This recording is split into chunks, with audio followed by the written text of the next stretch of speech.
That's not what we were talking about. But that's what I was talking about how it exists, that there's specific examples of systemic racism, and then we got into cheap labor about like, what do you mean cheap labor? You said that was an example of systemic racism. Immigration, racism, like slavery. Yeah, you said cheap labor. You said cheap labor, cheap labor, cheap labor. Yeah, from what it was then, slavery then.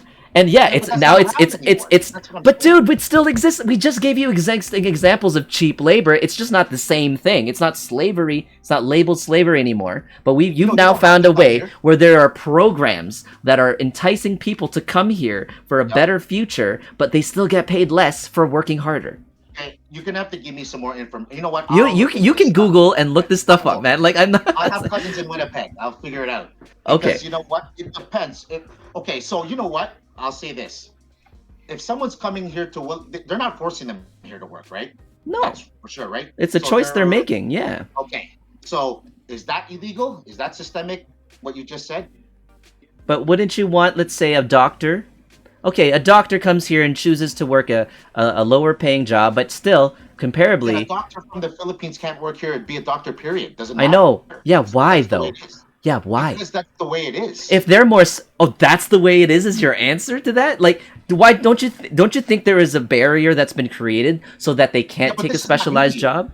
That's not systemic racism, because there's doctors from India, Europe, and all that same thing. Yeah, and do you think that they should also be facing those same barriers, even if they can contribute better to the country? Are you telling me that a doctor from a third world country has the same fucking knowledge and skill and thing as a Canadian doctor? I'm just asking. I'm gonna say probably there are certain individuals out there who are better trained than certain individuals that were trained here. I'm gonna say that. Yeah.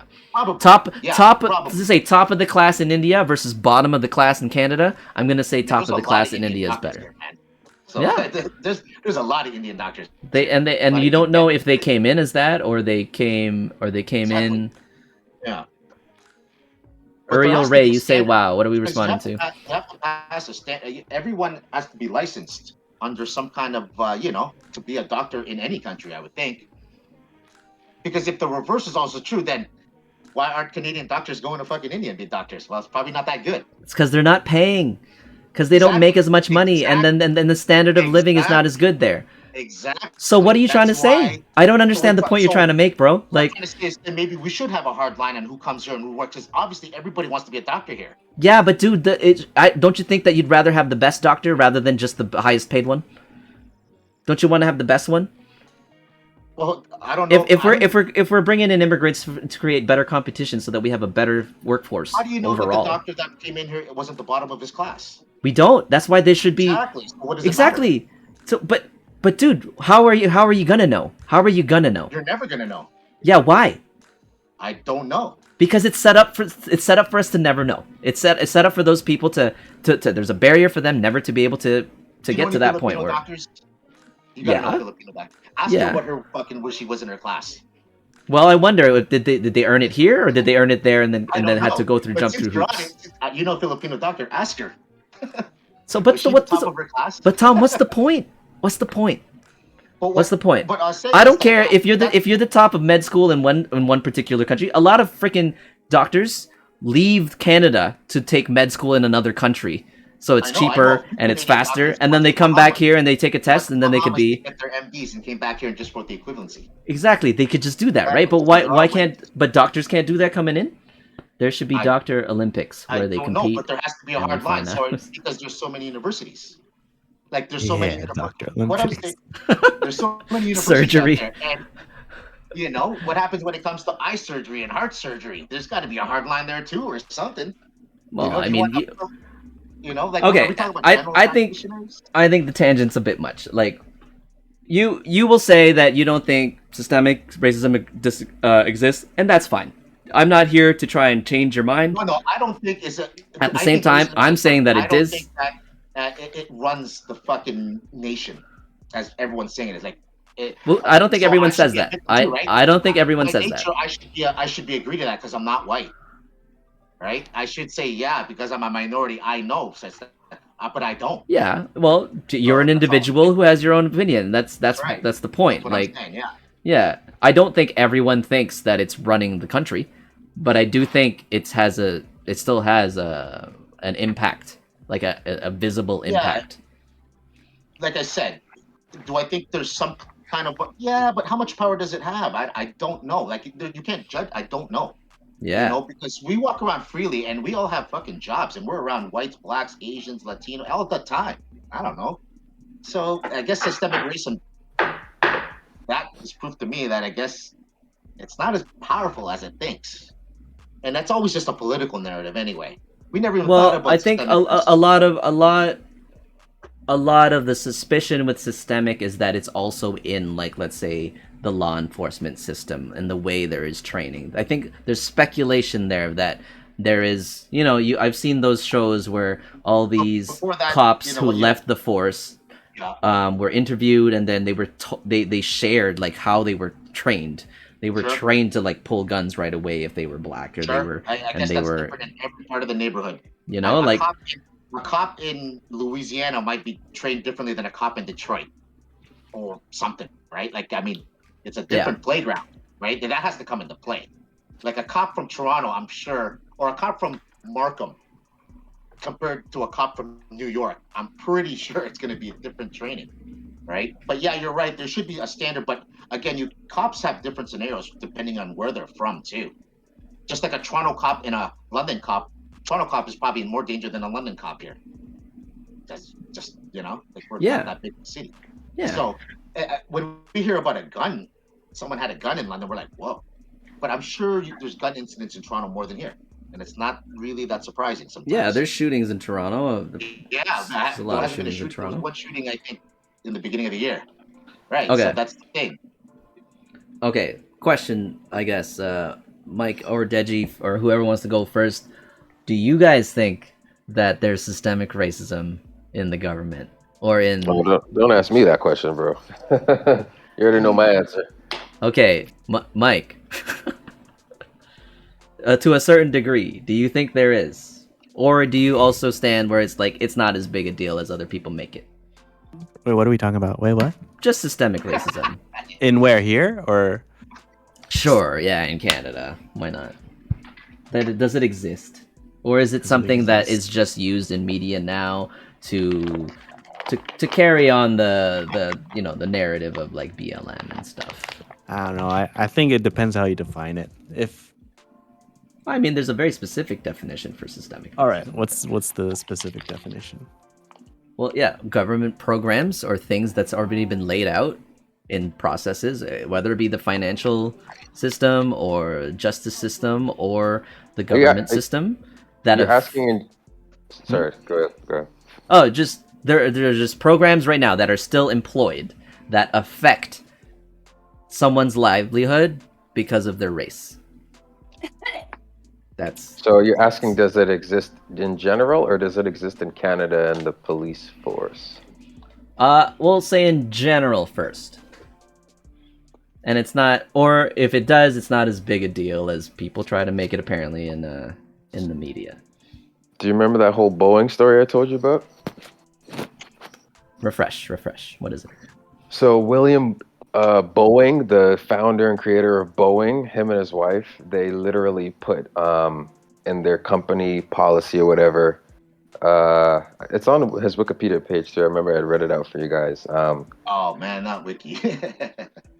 A people of color cannot purchase land on this property, and if they do, and the only instance in which they can be allowed on this property, they must be subservient to another person that is a white person, right? So, and this was just me being curious about Boeing. Like, I had no idea about this. I was just like, oh, how did Boeing start? And then I read this information and then found out in 2019, because I was just like, oh, okay, wow, I wonder if this type of weird shit exists in the Boeing company today. Turns out in 2019, there was like a huge racial lawsuit that a couple of the, I think 15 employees had filed against the Boeing company because they had just been dealing with like racial harassment every day they came to work. They'd find nooses hanging over their desks and shit. People like pissing shit in their like desks and on their chairs and stuff like that. So I was just like, wow, that's just like the employees being racist or the management. I didn't read the entire court document, but it was happening at the company, and I was just like, okay, well, it looks to me like there was some correlation between how this company started and what's going on today. So if you wanted an example, that's an example for you. That's yeah. Yeah, I mean, I don't, like, you can correlate everyone, it for sure, but yeah, I can see how people might argue that that's not systemic racism.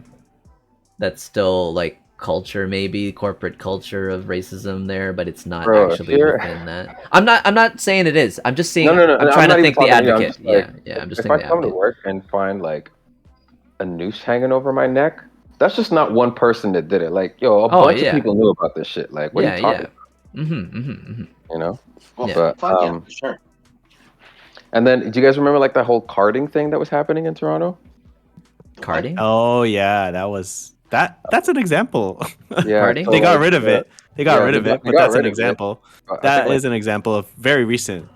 Of 2 years ago, they like carding was basically the police could, without any reason or whatever, they could just pull you, like ask for your identification and basically Yeah. just search your Yeah. person, right? Yeah. And then you look at the stats and you see like the population of white individuals in that time was like 54%. Population of like other was like whatever, and then the population of like black people was like 8%.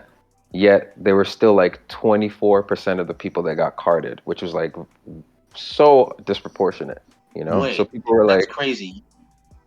They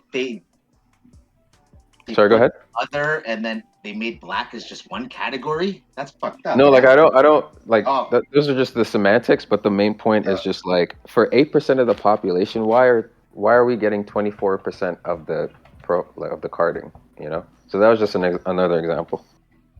Kyle says he would say the creation of low-income black neighborhoods is systemic racism, and you know who created that, right? what? Who?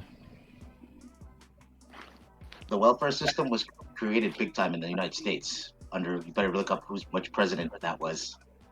There was no low-income housing in the states until three-time president. What the hell's his name? Franklin Delano Roosevelt, FDR. That's how we got the blacks to swing the votes to the Democrats. That's how the welfare system got established, and why. And then we adopted that. Yeah, the welfare system wasn't around after Civil War, right? Blacks Right. were free. I know there were still people, but that was how they switched them, and the black neighborhoods started to form. Was it a good thing? I don't know, man.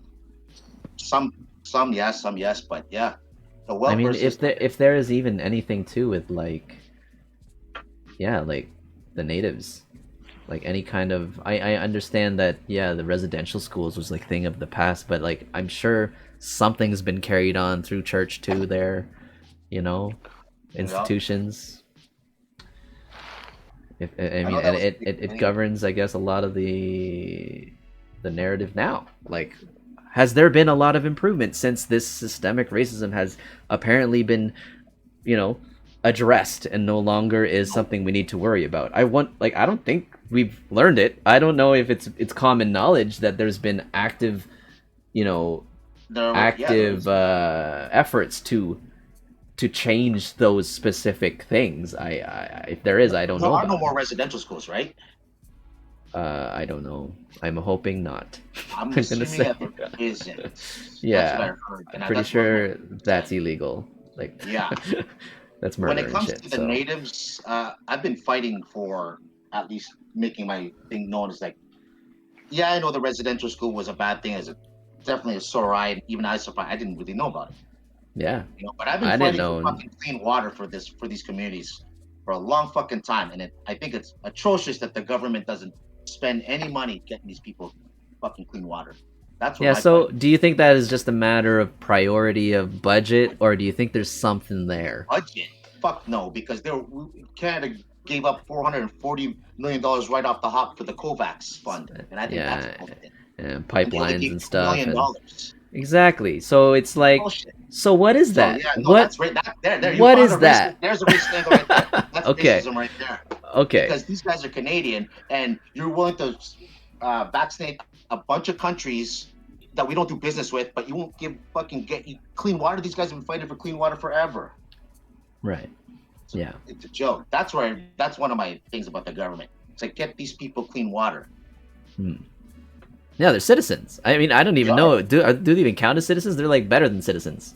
No, yeah, like they're citizens. Yeah, they don't have to pay for hydro and all that, but but they need clean water. I don't understand why the government is sitting on their ass and not giving these guys like really no clean water. Like what the fuck?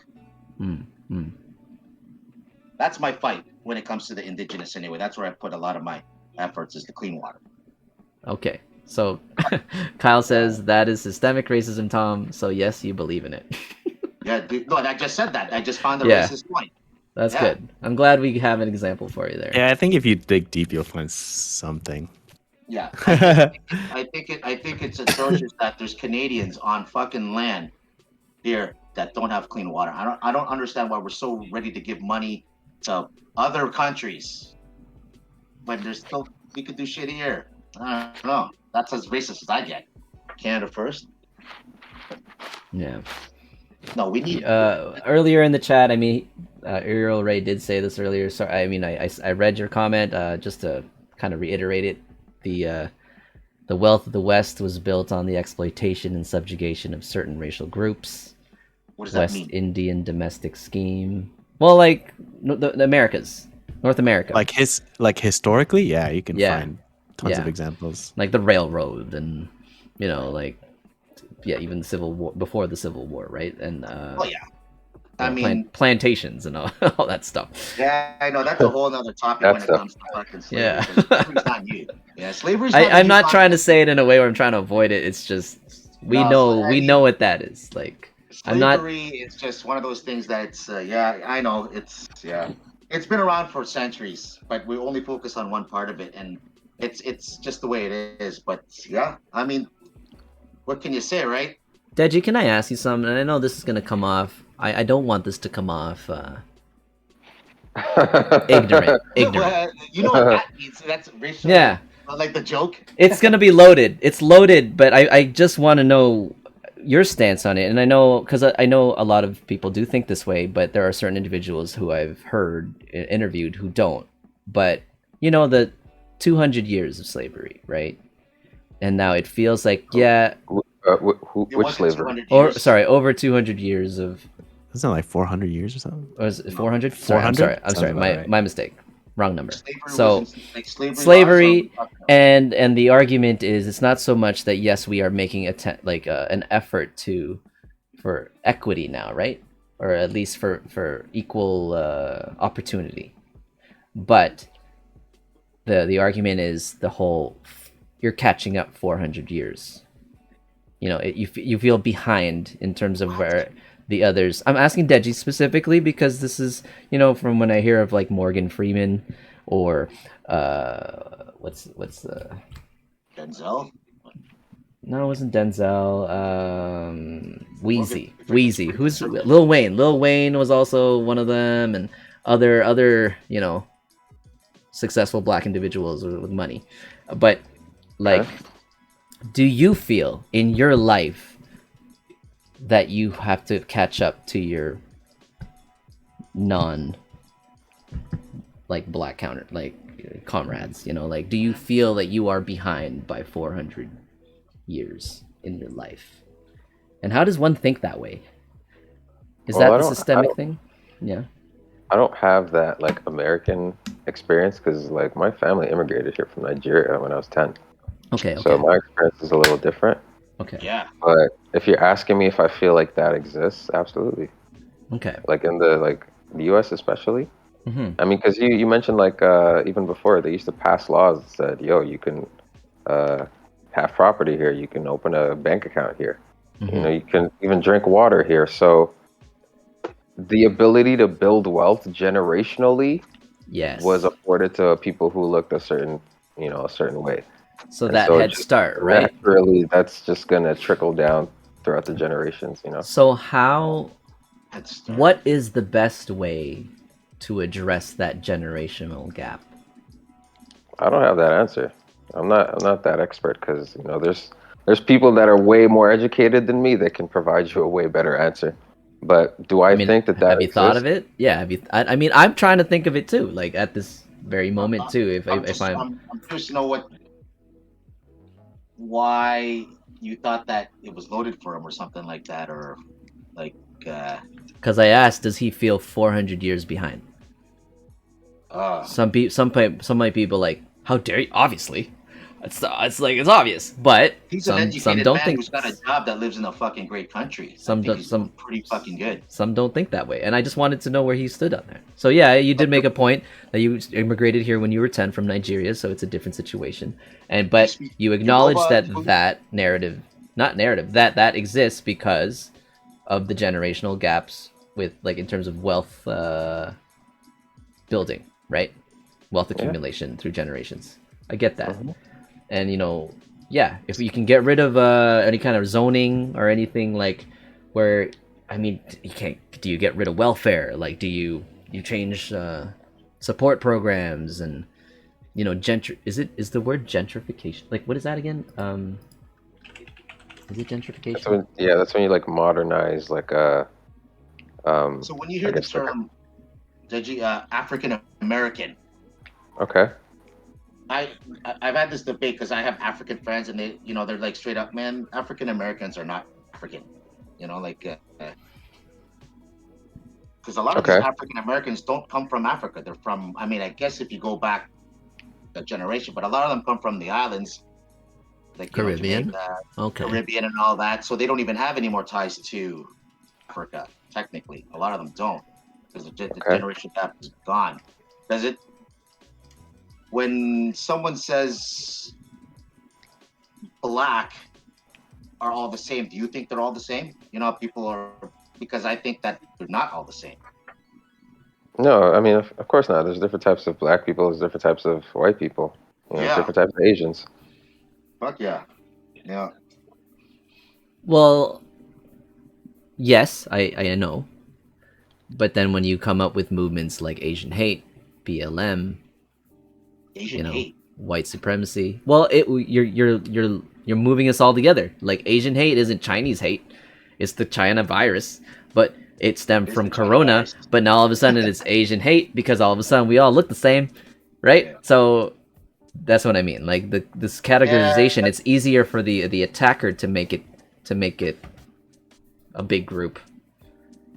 But we understand that they are individuals. Yeah, I think people are more clever and not as stupid to think that everybody is all, like you say, all Asians are the same. No, they're not. And all blacks same. No, all Latinos. No, they're not. But I'm sure there are some numbnuts out there that do really think that. Well, too bad. I guess he's got his own group of friends. Would it just take time, like for these generations, like, it's gonna be more mixed relations over time. It's becoming more and more of a thing for people to just mix. You get the mixed couples, mixed kids, and all that. Yeah, that's like, is that how we break this? Is that how we break this generational gap? Like, eventually, everyone will look the same. Why would it be that? Like, I guess the best way to say it is that, why does everybody have to worry about, like, if we just? I know it's people say just ignore it. That'll probably help, but you know what I mean? It's like, do we have to think everything is racially motivated and all that stuff? I mean, I didn't even think about this until, like, maybe the last couple of years when you hear about it now. Like, we all grew up as kids, around other people and shit, and of all kinds of cultures and shit, and we didn't know anybody like that. But the kids are pretty innocent. It's like, but you learn this stuff as adults, right? Hey. But now kids are starting to learn things a little bit earlier, which is probably making the fight a little bit harder. I have a question about media. You know what I mean? So, like the critical race theory that they want to teach in school. I think that's dumb. That's just my opinion. Like, why would you even teach that in school? Would you guys teach your kids what racism is? No. Like, how would what racism is? Yeah. Like, no. Not to be racist, but would you tell them what it is? It's part of history, right? You would, right? Not really. No, so you wouldn't? No. There's no point, right? Because it doesn't. I think if you're a minority that's prone to experiencing racism, you got to talk to your kids. You got to do it, right? Sure, absolutely. So you're saying that whites don't have to? Okay, which question are we answering first? Like, do we teach kids what racism is? Not to be racist, but what racism is. Of course. So that they don't be racist. Right. Okay. So like this kid, you know, at some point though, we're gonna hope that a generation won't ever even have to face it. Right. It won't even be a thing for them anymore. Right. Because it is going to be impossible. it's becoming less and less of a thing. It still very much exists, but it is becoming. I think we're on the uptrend. We're on the right track. We're on an uptrend. You know, like it's getting better a little bit. You know why there's a lot of this? It's because people come from other places with different values. That's where the conflict is. You think people in China have a big problem with racism? Probably not. It's easier to do, dude. I think racism is easier than like religion conflict. It's just easier. It's lazy. Racism is lazy. Like what would you teach someone about racism? I don't like. I mean, how would that work? Exactly, right? Because like you would think that they're not going to experience it. You would hope that they don't have to experience it anymore. They're going to see other kids. If I watch Dave Chappelle and my kid fucking watches it and then he starts, is that racism? I'm going to be no. Because like you go to your kid goes to a class. Like what? Your kid goes to a class. Your kid goes to a class and there's a bunch of different colored kids in there. But to that kid, everyone is a kid. Right? Exactly. But you're going to be like, so little boy, just so you know, in the past, we used to have judgments based on everyone's color. Exactly. You don't, right? No. Or do you? No, why? That's my question though. That's like ignoring history or okay, like... exactly. Well, you're not ignoring history. So, but Got a lot. Why would you even tell them? I mean, this is going to happen before when they start talking and when they start communicating, they're going to socialize, right? So that's going to be relatively young, 3-4 years old. But on what spectrum what angle are you gonna sit there and talk about racism? Are we gonna say that the white man is the race? Like, how do you, what? Well, no, you say it like, I mean? In the past, people used to judge others strictly based on the color of their skin, but we don't do that anymore because everyone's equal. And the kid's gonna. That's just like, it's kind of redundant. It's like, yes, yeah. The kid's like, so why did you tell me? It's like, well, no. Well, for kid, okay. There's two different ways. There's like kids who are in like a multicultural classroom, right. Like. Think about how cruel some kids can be, and it's so easy for kids to just point out the differences between different people. So you have to explain that it's wrong to be mean in that situation. So that's racism, right? So the bully has to happen. What do you mean? Being mean is not racism. Like a bully could just be a bully because someone's different. Shoes. That's not racism. Or haha, you got shit on your pants. I don't know, something. Well, I know that. Well, you're focusing on that, but then a kid can easily say like, "Oh, this kid has a different color." You have to explain that to them that it's wrong to do that. No, it is wrong to bully someone anyway. You know what I mean? Like it's still wrong to bully someone. You still have to correct them for that. Yeah. And people used to bully the fat kid or the ugly girl. Well, that's one thing. You have to teach someone racism. Oh yeah. Okay. So Kyle's it's a great sentence. An ignorant kid can be racist by mistake. He didn't know he's being racist. But it could very much happen. I can. You have to teach that. And on the flip side, what is racism though, too, right? Because sometimes what we think is racist, other people might not think is racist too. Well, you define what racism is, so you teach them right. Yeah, and I'll say this because I'm a Dave Chappelle fan. Well, okay. There's also the assumption that you're going to have a multicultural classroom because you can be in the middle of nowhere and have just like all white kids or all black kids or all Asian kids. You still got to teach them. You still got to teach them how to treat other people. Yeah. But why? They're already in a class, getting along. I mean, why is racism? I'm talking both ways. You have to teach them. You just have to teach people racism both ways. Whether you're in a classroom, don't hurt other people's feelings. Sorry. Why don't we just say don't hurt people? Why do you have to dumb it down or put it in one point where it's got to be about racism? Like I think people understand like don't hurt other people or treat yourself how the way you want to be treated. Right? Well, because you know what it is. You know what? Because isn't that the same thing? Isn't that the same thing as teaching someone about racism? Because you're teaching them not to. But we're talking about racism. That's only one thing. So Tom, I think it's because it's so visible and readily recognizable that it is one of the first things you would do to distinguish a difference with someone else. The first thing is boy girl. First thing is sex, right? I think generally the first thing you might notice is sex, and then it might be race. These are just the most visible things we can at first sight judge about someone based on But difference. see, but you're putting it in people's eyes that they should be watching out for that. No, it's not. It's natural. It's natural. Like it's one of the... also like you're not teaching the kid not to be racist. You're also teaching the kid about racism for a kid that experiences racism. Because you could be a kid like me, and I go to a school, and some other kid calls me like a chink. Yep. I wouldn't it be better if I was taught early on about what racism is, so to understand So if somebody taught you that and someone still called you a chink, how does that achieve anything? Well, beforehand. Like for instance, let me give you an example. Because it hurt your feelings. It's regardless preventative. Of racism. Yeah, it hurts your feelings, but you can also determine how you react. Here's an extreme example. Yeah. If you're a black person and you know, I don't know if I've heard this is what people have to do, because you have to teach your kid how to deal with police officers. Yeah. Is that am I wrong about that, Deji? I don't know. Nope. Like, you know what I mean? Like if I was a black person, I would like to I would teach my kid how to deal with a police officer or how to deal with authority, because we could talk about how people aren't racist, but really people are racist. Like, no, we're talking about kids. You don't know who's gonna deal with your kids, so you have to teach them ahead of time how to deal with it. You know what I mean? But see, that's not the job of a teacher about race. I think definitely that's what you just said, though, right? Yeah. What was the question? I'm talking about parents, man. Like, yeah, he was talking about parents. Yeah. So what are you saying?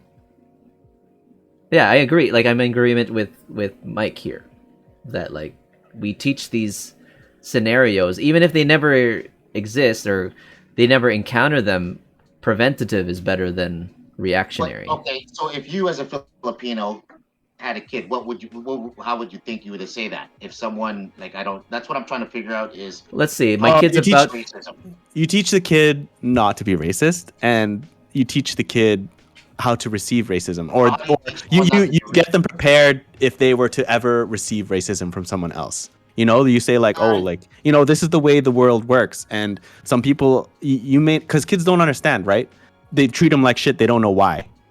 Yeah, but see, that's group of a feather thing, right? Because chances are they're going to be with a bunch of other kids that are of different races, and they're picking on one kid. So is that? It's not just kids and kids. So Tom, you can have a fully grown adult call a kid a chink. You know what I mean? It's still it's something that needs to be taught. The possibility, it might not just be in the classroom, but it could be in the classroom.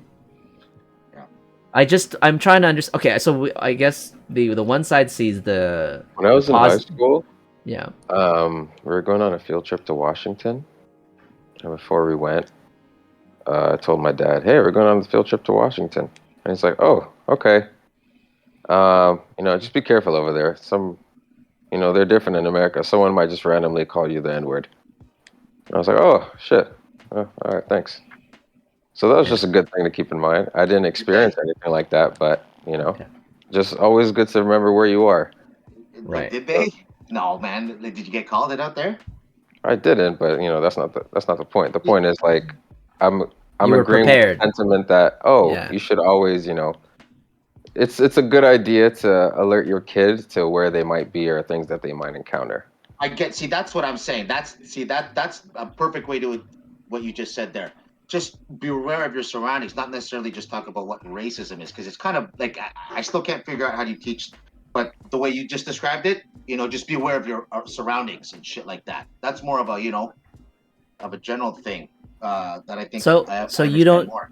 You're saying that there's a negative, like we're I guess advocating the positive of teaching specifically what racism is. For me personally, I just don't see like why would how if I had a kid. And then I don't know. I can't see myself at a time. So just so you know, now you're grade 3. You're at that age where, I don't know where I would, just maybe because I'm free thinking here. It's just like, chances are my son will probably have a lot of white friends, black kids, Indian friends, whatever. For me, if he's already got those friends, I don't really have to fucking talk about anything. Maybe if he came home and said something like, this kid called me, you know what, if I say, that kid's a dickhead. That's what I'm saying. Like, I don't know. Am I supposed to be aware of other people's, making fun of people? Absolutely. Stuff like that. But the whole thing about teaching racism, I just wouldn't know where to start on that, or how you would how from a person, how do you approach it? It's like you know what it's like. I think it would be like talking to your kid about sex. Yeah, but I mean, it's an extreme version of that. But like, but it's like, they're gonna go into a situation that they like Deji is like, oh, you're going to Washington? Oh, here's a heads up on that. Exactly, like a heads up. So like cue, that's what I'm just right? trying Like to figure out. It's reactionary. It can't just be like random days like, oh, today is racism lesson day. Because he's going into a scenario, and then his father said, okay. Yeah, but the scenario, the scenario to... automatically exists on their first day of daycare. Like that, daycare. That they're going to witness finally people that have not been in their house. Like, if all this kid's seen is your house, and all of a sudden they're gonna see other people now. Yeah. If that's the first time they're out, provided they didn't see YouTube and they didn't watch TV and see it already or whatever, right? But if they notice skin color, you have to understand. That's when. Wait, how old are these kids? When they can talk, dude. Like if they notice skin color, they can notice skin color. Yeah, but you ever see, I don't know, man, the whole theory of the sandbox, man, kids will generally play together unless you fucking fuck it up as an adult. Exactly. Yeah. So you don't have to worry about it at daycare. But if you don't teach your kid, but some other kid was taught to be racist, then now that's going to spread. If you did not already touch your kid, but the other kid did not have a good parent. It has to do with that kid now. Yeah, but then that kid can now expose your kid, and then now your kid learns, and then your kid becomes racist because of that other kid. You want to be the first point of contact, not the reactionary point of contact to the. I don't know, man. I guess that's possible, but that's a daycare. I don't know, man. It's like, oh, we're not gonna let them play with the nice toys. They only get the paintbrushes. Yeah, I don't know. But there are things like you can't play with me because you're not cool. Like, I mean, that's general bullying too. No, but that's why I'm just trying to figure out what is, because I know kids make fun of each other, but making fun of someone is not necessarily racism, is what I was trying to say in the beginning too. No. It's if it's tied to if the reason tied to the making fun is their skin color. That's when it becomes specifically racism. You know what, man? Kids aren't that crafty, and if they already know that, somebody already taught them that. That's what I'm saying. Kyle's saying, take differences in economic standing as well. You must teach your child not to judge the beggar just because they smell bad and can be kind of scary. I agree with the sentiment, but at the same time, I see a lot of parents grasping onto their child while walking down the street, and worrying about their safety. You're Filipino. You got Filipino parents, dude. I get it. They were definitely racist, and I never agreed, but I'm sure their biases affected me and made me. Hesitate where I didn't need to hesitate, or at least I think everybody has a form of discrimination. Bias, is discrimination. Discrimination is discrimination racism? I don't know. Well, there's racial discrimination. It's part of it. No, but what I'm saying is that again, it comes from where people's backgrounds are, right? But this generation here and the next generation after us, they're already in it. So people are always and. When I'm talking about discrimination, I'm hoping everyone's just not saying black and white when we're talking about race, because that's what I always get.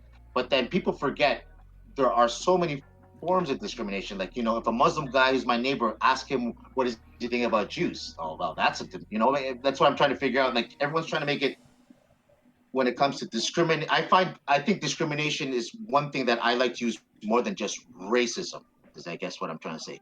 Because racism is, I don't know, it's. I like what you said there. I would teach them some discrimination, not racism. I like what you said there. You want to stop using the term black and white. You can say black and white in the contrasting sense of right from wrong, but in terms of just categorizing people. Yeah. Asians. We have Asians. We're a continent that half of Asia is split with a bunch of white people. Yeah, and brown people. And some brown people. Yeah. So so we get it. I guess because yellow is just so Yellow's derogatory. It's right. I'm yellow too, but I don't know. It's something about being called yellow is is almost like it's an insult. Like it's definitely an insult. Whereas when we can apparently refer can't use to the word Oriental anymore. That's discrimination. well that one Like, too. But so apparently Oriental. we've adopted Asian, but But there's brown so many people in types of Asian. Asia are cool Yeah. with being called brown, and black people are. Yeah, I wonder if we could just get rid of just the whole associating such primary colors If we with could just with talk about like skin. I guess that makes more sense what you talked about. If you're going to teach a kid something, teach them more about discrimination and how like how you could hurt people, not because of one thing. Because I think I would get more done saying, don't hurt someone's feelings. And they're like, what does that mean? Well, do you like being made fun of? Well, then don't make fun of people. Something like that instead of focusing on just one part of it. Because like that'd be too long and too hard if we had to make so many different chapters of how to. But that's me. I'm trying to think about an example of something that was taught to younger kids generations ago that we know are like it's obvious now that they don't teach us anymore. Is there any kind of examples you guys can think of? What? No. Should I say it one more time? Like, we're at this point, I'm thinking ideally, yeah, maybe racism isn't going to be a thing in the future. No, racism. There's always going to be a few people out there. But I'm just trying to think from like maybe 50 to 100 to 200 years ago, things that they were teaching their kids then that we just didn't need to, we don't have to learn about anymore now. Probably not. If people keep coming here in the masses, then there'll be mixed people everywhere.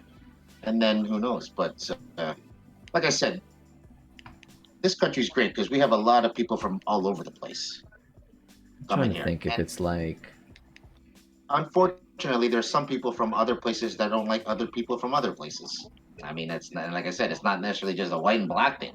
It's a religious thing. It's a whole bunch of different things. Yeah, it's culture differences too. Right? Exactly. Yeah. Like I was shocked to hear when I saw this newscast in Jamaica because they're opposed to the gay flag being on the U.S. Embassy's fucking thing, and they're protesting it like crazy because they said it's wrong. We believe in our Christian values, and that that flag should not be there. But am I gonna think that all Jamaicans are homophobes? No.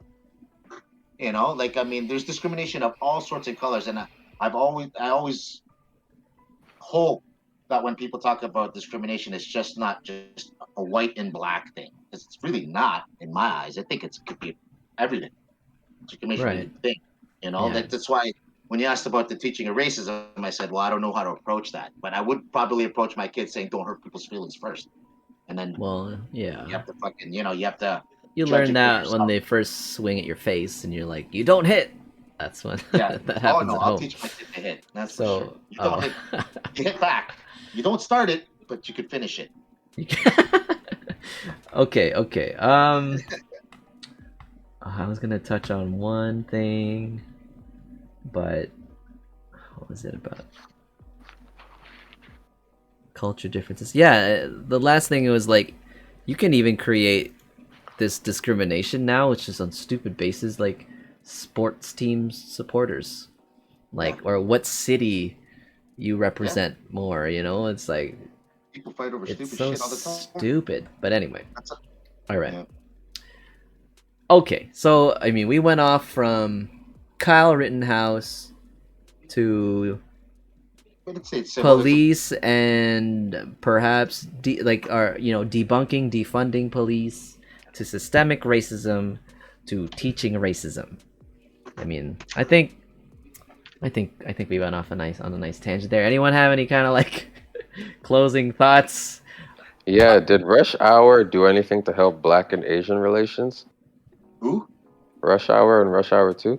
I'm gonna say yeah. If anything, that was hilarious. I'm gonna say yeah, dude, because even though the majority of the characters were all against each other, the two primary main characters were friends, and that's all it took. And I think that's how friends act. I even thought about it positively of like, I was at that age too, man. I was still relatively young where,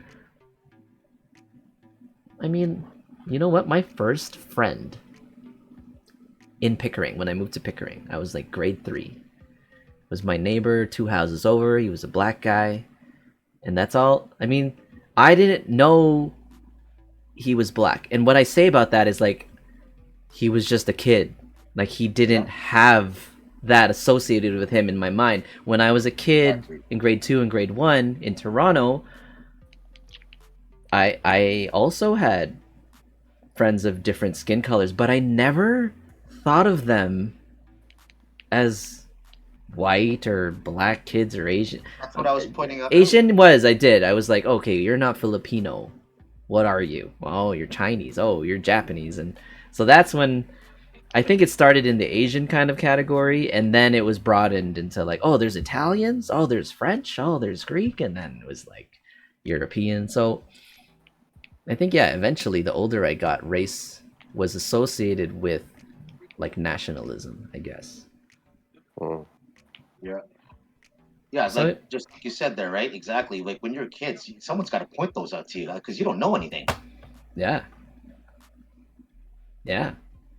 And so Rush Hour, what do you think, Deji?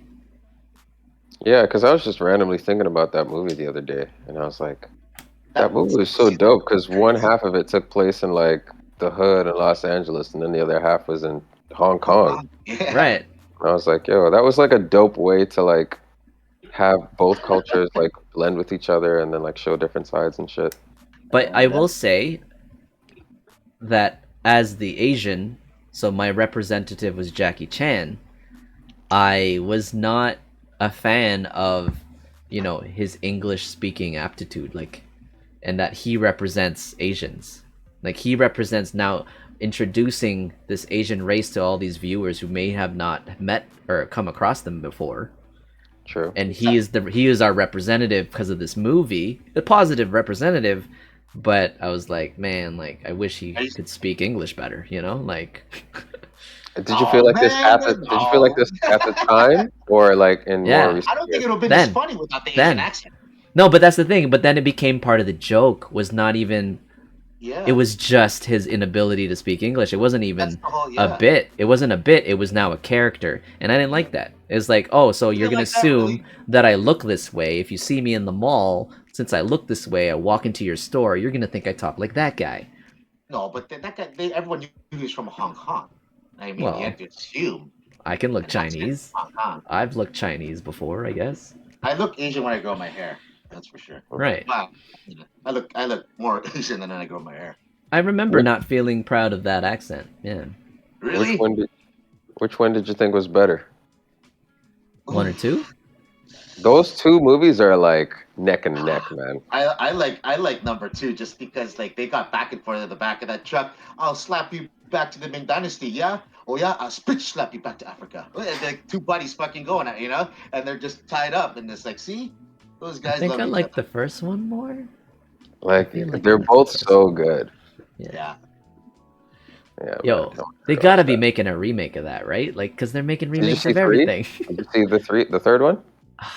They did make the third one. It was okay. It was alright. Yeah, it wasn't that. You know, which one was that? Was that like the car dealership or something? No, it was like Jackie Chan's brother. Yeah. Is it the one in like Paris and stuff?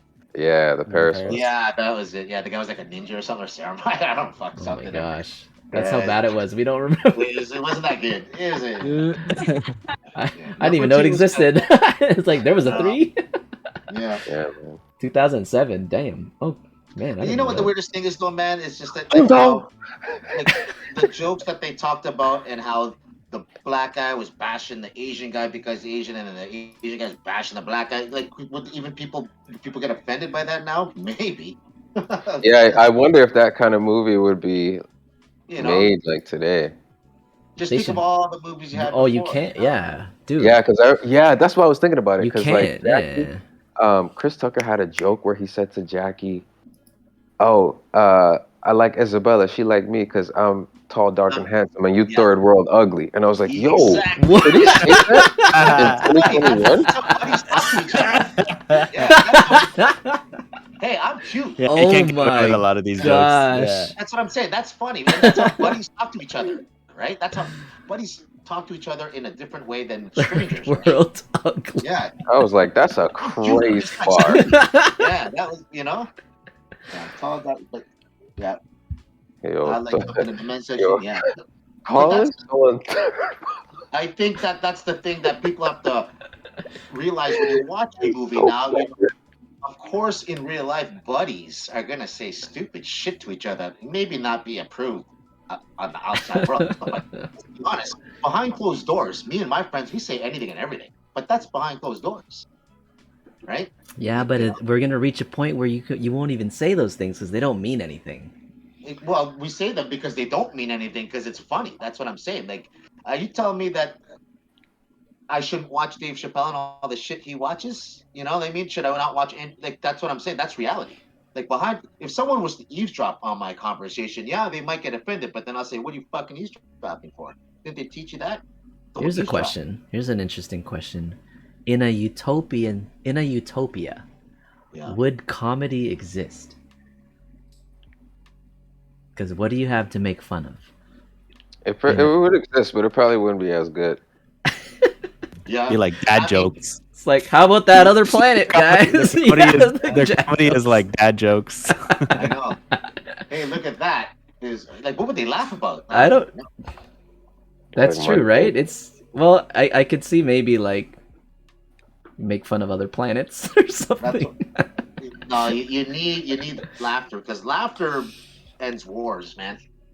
Yeah, but you can laugh from like having a good time or maybe falling over by accident. Well, like, that's what I'm saying, right? like, Because laughter is subjective. What makes me laugh may not make that motherfucker laugh. right. Yeah, they laugh about stupid shit like falling down and shit. Right? Like Yeah, that was the that's most what- rude, like simple, like gag comedy, right? Just somebody getting hurt. Just somebody getting hurt. Yeah. Slipping and falling, banana peel, Kramer. Do you know That who Andrew slapstick. Schultz is? Do you know who Andrew? Schultz is? Yeah. Schultz? He got canceled from Massey Hall. Did you hear about that? Yeah. But then he said, "Fuck, I'll find that another was venue." that was a really, I think, foolish thing for Massey Hall to say. It's right because they're playing the narrative of cancel wokeness. Like I can't believe Massey Hall would react that way. Because Like they're puppets, man. Like, yeah, it's offensive to some people. What about the people that want to hear it? I guess I don't it's even like know what they want. would Massey Hall like not allow Dave Chappelle to perform there? Probably not. Not now because it's it's the right thing to do. Yeah, but it's Dave Chappelle. Like That's what I'm saying. That's he why can go wherever he wants. Exactly. Well, he just got canceled from his fucking high school. Like high school, they didn't want to take a donation from him. Oh, what? Yeah. Well, they're gonna be a bunch of broke motherfuckers. That's right. See, what I'm saying is that I'm glad it's really Dave Chappelle. Yeah. Wow. Yeah, they didn't want him to show up for his album. That's what I'm saying. That's why I'm glad it's Dave Chappelle because people can throw out this whole shit out the window. Dave Chappelle's not why he's not he's a minority, but he says whatever the fuck he wants, and good for him. I don't get this whole cancel sensitive culture is getting culture, retarded. man. It's dumb. Cancel culture is good. It's like if you don't like it, switch the channel, man. It's so dumb. What is this? Like people can't handle a joke, but yet you Appropriate can watch The Bachelor. I think that's insulting. Say what you want about Dave Chappelle, but he speaks his mind, and I massively respect that. Appropriate Fucking panic. right. Thank you That's for right. first time chat, man. I appreciate that. Yeah, Dave Chappelle. And is it only because he has all this power? Maybe, but I still speak my mind for sure. Within reason. This is what this podcast is for, everybody. Yeah. I think that's people like this whole cancel culture thing. Where does it stop? I don't know. I mean, because of course it's stupid. I just think it's almost like it's cool to. I think it's being sold. I bet you this cancel culture is being sold like it's the cool thing to do. Yeah, but all the old people, all the like us mature older people, were wiser and we're just think you guys are stupid or whatever, and then they don't want to be like the older. They don't want to be like old people, so they think, oh, we got to be different from them. So then they adopt this whole cancel culture because they think it's like hip. So many people tiptoe around each other, and at some point you just need to talk. We agree. I'm getting a shirt made, and it's gonna say like this: "Being so woke is the worst form of privilege." Being so woke is the worst form of privilege. That's right, buddy. I mean, you'll start some conversations. That's right. But you know what? That's what I understand. It's like you're looking like people are so woke, but yet why is The Bachelor the #1 show on TV? It's a dude playing 30 chicks. I think that's cool. But why are people offended by that? Yeah, that's true. Fucking Chappelle. Oh man, like even like what was that one, Big Brother? Is it, or like just they're in a house and everything they do is being watched and this is entertaining? Yeah, Big Brother, yeah. And then like everyone hates like this whole like privacy issue with social media of like knowing everyone's life being watched and all that stuff, but it's entertaining. Yeah. You know what I mean? I think that there's a little piece of everybody out there, and if you don't like it, find another piece, right? Like fuck, yeah. Not a big deal. That's why I laugh at this. Just do you guys listen to the Black Eyed Peas or have heard their songs lately? I don't know, but this is a story here in London now. And again, cancel culture. This teacher, it was music class, and they picked the Black Eyed Peas song. And apparently, there's an N word in one of the songs, which I never knew in a Black Eyed Peas song. And it might not. It's obviously not the N with the hard ER. It could have been something else, right? But they were quoting it. The teacher quoted, and then some girl got offended. I'm just like, whoa! And they suspended this teacher because she was quoting a Black Eyed Peas singing a song in music class. I don't know. So I'm like, wow, like, damn, this is nuts. It's Black Eyed Peas song, man. I'm trying to find this song. Yeah, and they're so multicultural and they represent everybody. Yeah, they got black, Asian, white in there, man. Yeah. That's why I think sometimes with the whole wokeness thing is that you're just teaching people to be fucking weak, man. Like, really? Like, it's so. I was watching Terminator 2 the other day. I don't know why. And I let out this thing. I'm thinking, damn, Terminator 2 was fucking 30 years ago. That's crazy. And I'm wondering, too, one, the Terminators were so stupid. Why did they just go back farther in time and kill fucking John Connor's fucking great-grandmother? That would have been easier. As if they had weapons to fight you in fucking 1890. And two, I'm wondering if anyone will find this offensive. Because if anyone does, please let me know. I really need a good laugh. You never know these days. There was some questionable stuff that I bet you someone would find that offensive. They're like, yeah. Because I'm looking for offensive now. What would be offensive and what would make me laugh? I look for that in shit now. It's like, I bet you someone would find this offensive. Well, yeah, enough. I think just enough movies in the 90s and 2000s would just not fly this year, you know? So what kind of movies are we supposed to make in the future? Like, we're not supposed to write a movie about a guy that kills people? That's offensive? I don't know. Fuck. We're worried about a guy, you know, like what kind of shit are we supposed to worry about? Like this like guy even if you think about like the Pocahontas story, it's been in so many different forms. Like the whole Pocahontas, like, you know, colonists going in and taking over a primitive culture, and then, you know, rebellion and like romance in there, whatever. That's what I mean. But like Avatar is basically Pocahontas, and there's also there's enough movies where it's been recycled over and over. Just it's absolutely ridiculous that everyone's talking about cancel culture. Then why don't you cancel all Walt Disney for the real reason he's an anti-Semite? He's a known anti-Semite. He hates Jews. I didn't even know that. Wow. I know because they don't want to talk about it. So if you're talking about one, it's like it's a current thing. He's dead. Like he's been dead for so long. I didn't even know. So long, but he is a. Oh, to cancel him? You mean to cancel his dead? Yeah, he's a public anti-Semite. He's made no secret about that. You could say Terminator 1 is offensive for being a woman in distress needing protection. Yeah, because the man saved her. There should have been a woman saved. I don't know. Oh man, yeah, they're just gonna reverse roles, and they're just gonna remake a whole bunch of movies and reverse roles. No, they're just gonna change the race of various That's why original is coming out the window. Anything that was original has to be changed in today's standards. Like, let's make fucking something all like the Ghostbusters. Was it a good idea to make an all-women's Ghostbusters? No, not really. The movie tanked, obviously. Yeah. So nobody cared. You know what I mean? I'll tell you what, it was a horrible idea.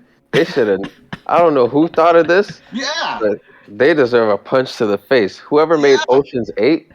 Ocean's 8, yeah, that's another one too. That's like the women's version. Yo, oh my God, what if Yeah. they make Teenage Mutant Ninja Turtles a bunch of female turtles? Yeah. Well, let's make Charlie's Angels men. Like, fuck. Yeah. Charlie's dudes. Jeez. Yeah, Instead like, of you know, Charlie, like, it's Charlene's Devils or something. Yeah.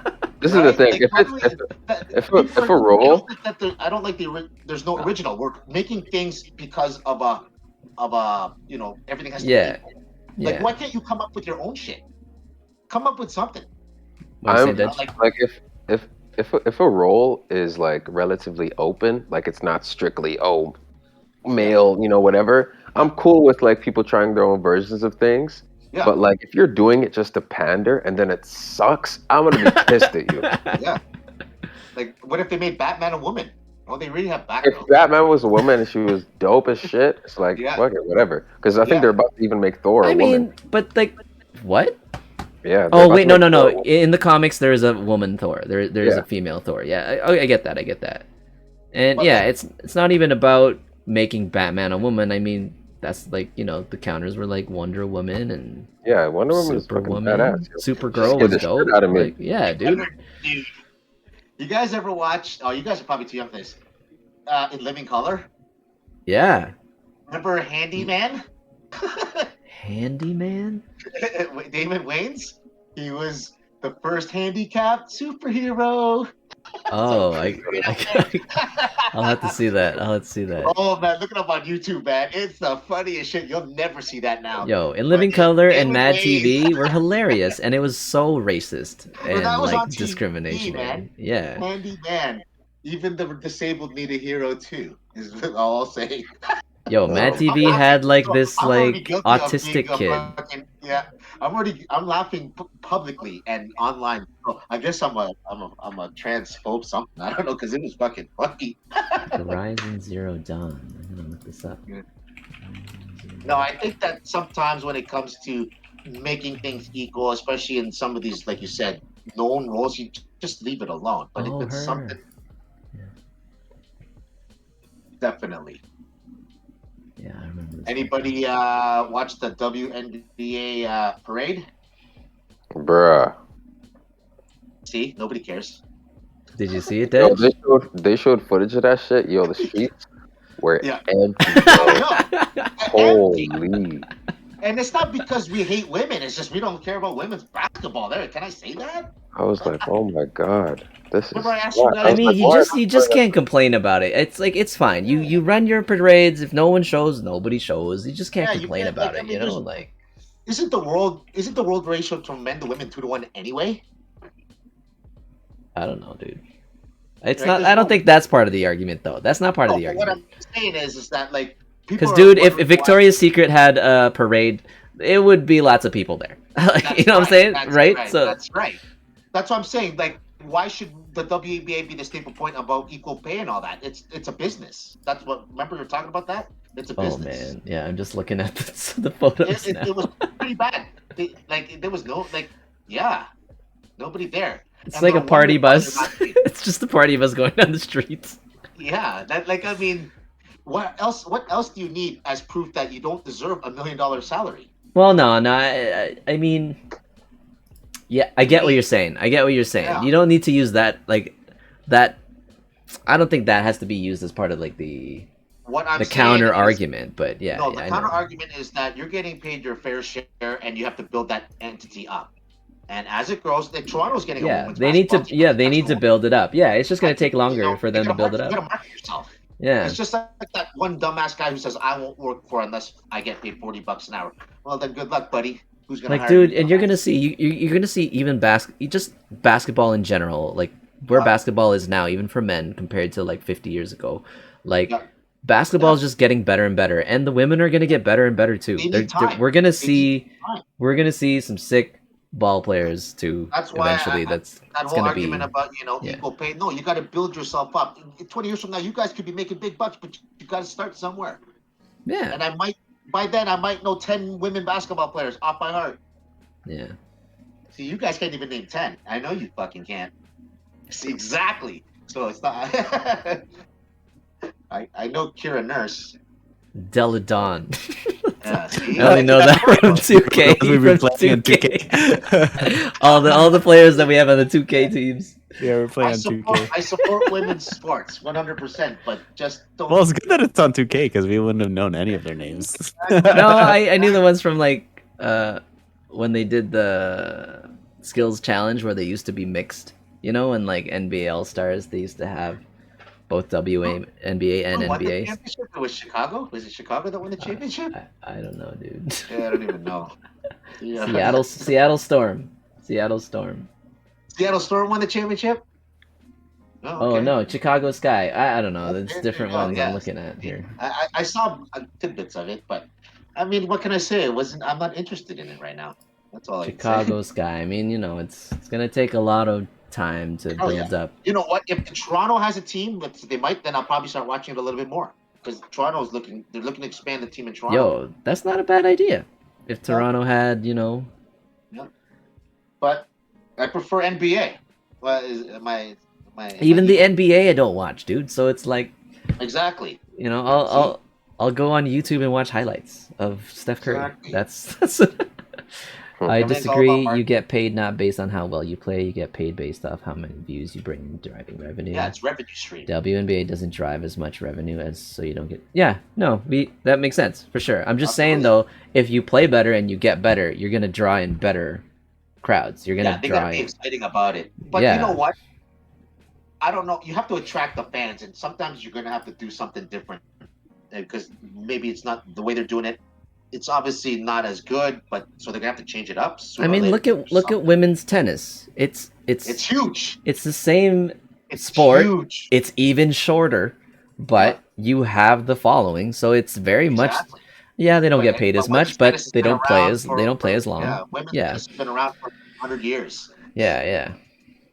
But you know, people want. I mean, like that's just women's sports. Women's soccer too, and. Women's soccer is big, yeah. I mean, even women's golf. Like women in the Olympics too. People tune into that shit. Exactly. Yeah. So it's not necessarily we don't like women. It's just that particular sport. It's not a big draw right now. It's not. But they haven't figured out their niche yet to separate them and make them. Everyone knows probably 10 fucking women tennis players off the hop. Yeah, I know women's tennis better than men's tennis. There you go. Mm-hmm. There you go. All right, guys. I think that was a cool one. It's nice and lengthy. There, it was a good, passionate conversation. Nice and lengthy. Pause, bro. Anyway, we'll see you guys again next week, Thursday at around 10 p.m. to start. We'll talk about some other nice controversy, or it's the 45th one, so maybe we'll do like a chill one too. But appropriate. Panic, thanks for coming out. Earlier to Flipstar and Uriel Ray and Big Man Benny Harvey. Yeah, thanks for coming out to the chat, guys. Which is like saying I like rabbit turds more than cow turds. I don't know what that is. I know what they are. What does it mean? All right, y'all. So we'll see you. Thanks for watching, and we'll see you next time. Peace. Tennis. Oh yeah, tennis.